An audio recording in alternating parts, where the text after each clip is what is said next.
we're gonna play a little game, All right. and you have to name 3 New Year's resolutions for the Pistons. I have to? Okay. Yeah. You go with your 3, and I'll go with my 3. Man, way to put me on the spot right now. 3 New Year's resolutions for the Pistons. So are we basically saying things I want to see from the Pistons? It could be anything. It could be a trade. It could be a rotation. It could be anything that you want to see them get better at. Okay. One would be bringing Isaiah Stewart off the bench to be the backup 5. 2 would be trading for a 3-4 that could start alongside Cade, Jaden Ivey, and Duran. And then 3 would be seeing more minutes given to Marcus Sasser and Azar Thompson. I made it easy on myself. Those are my 3 resolutions, or my 3 wish list for the Pistons. Okay.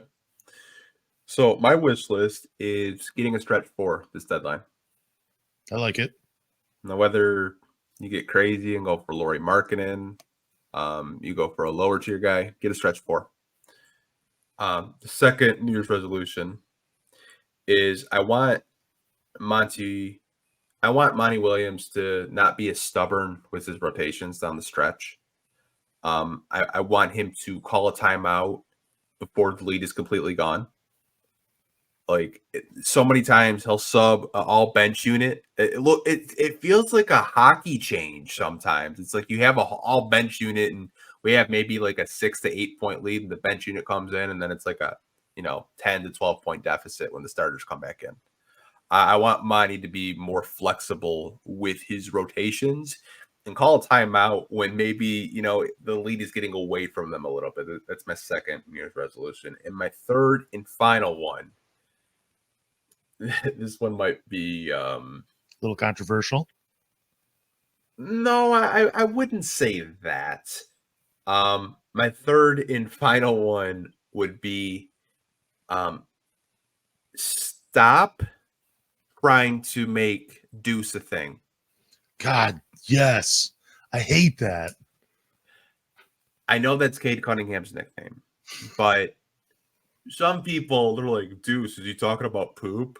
Talking about shit? I'm like, no, like Deuce is number 2. Like, just call him Cade. Like, we already have a nickname for Cade. Like, Cade Icewood, whatever. Like, we don't need to throw Deuce on there. Like, I was literally watching, and my mom came down the hall. She's like, did he just say Deuce? Like, shit? I was like, yeah, Deuce, like, number 2. She's just like, oh. I was like, come on, man. Like, just call him Cade. And it doesn't make things any better that his number is number 2 and his nickname is Deuce. And they're trying to make Deuce a thing, dude. It's so like I love Johnny Kane. I really do, man. It's just stop trying to make it a thing, man. It's not. Yeah, and on Basketball Reference, they say his official nickname is Motorcade. Motorcade's way better than Deuce. It is. It's way better. Yeah, but Motorcade is tough to say in like a broadcast. Like, Motorcade driving down. You know what I'm saying? Like, we got to give a really good nickname. We got to think of one. I agree with you though, and I hate the bench units. I wish he wouldn't do that. That's such a middle school way of coaching basketball.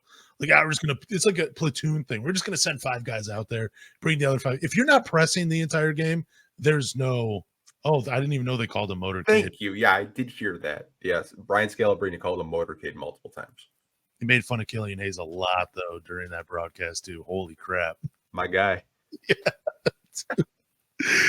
The other guy, I don't know who the other broadcaster was for the Celtics, but there was one moment where he was like, he just kept saying over and over again after one play. And I was just like, dude, I don't know what's better, him or George Blah. This is incredible. But Brian Scott really cracked me up.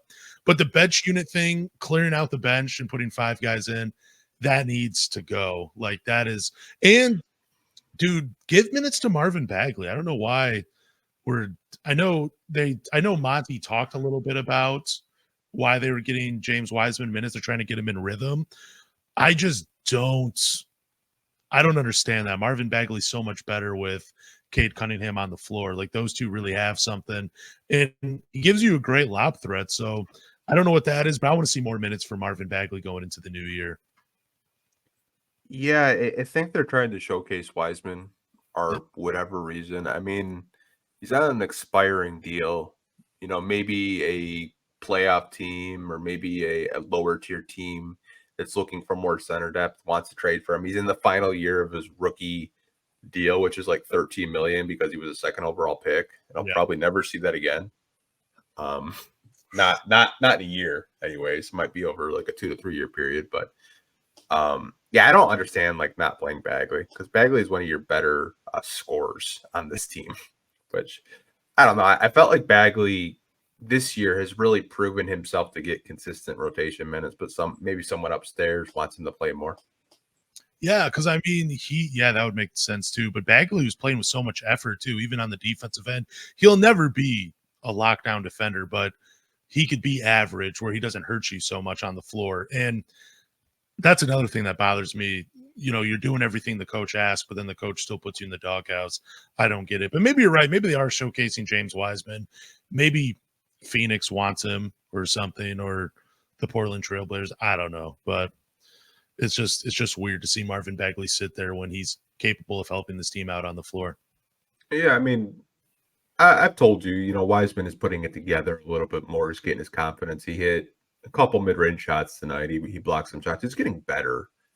It's just he's had such a rough road to the NBA with injuries and getting drafted by a team that just has expectations that maybe his development hasn't gone as smoothly as other players in his draft class. Because I feel like when you play for the Golden State Warriors, you're not really going to make a whole lot of mistakes out of the center position. I mean, you think of some of the great centers that they've had, like Bogut and David Lee, even though he didn't really play center, but like they were veteran centers that just they set screens, they played hard, they didn't take a playoff. And getting a guy like that didn't play a whole lot of college basketball, and then you got to play behind guys like Draymond Green and others, it probably wasn't the best for his development. But I think there is something there. I just think it's going to take a couple of years just to untap his potential. And I just don't know if it's going to be in a Detroit Pistons uniform,